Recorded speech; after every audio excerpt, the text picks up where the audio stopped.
Sa gitna ng matibay na panawagan ni Pangulong Ferdinand Marcos Jr. para sa pananagutan sa hanay ng kapulisan, tiniyak ni PNP Chief General Romel Francisco Marbil na naninindigan ang kanilang hanay sa agarang aksyon laban sa mga abusadong pulis.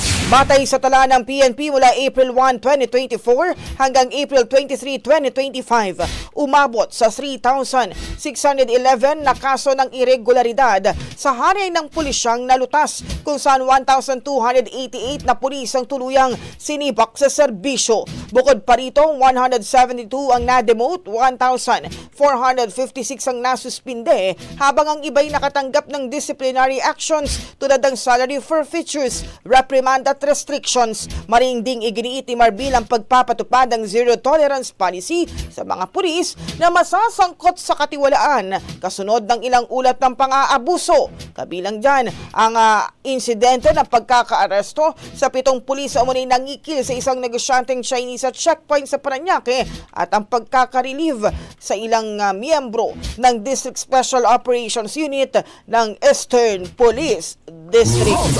Ang bahaging ito ay hatid sa atin ng Fast Relax. Tanggal ang sakit, ora mismo.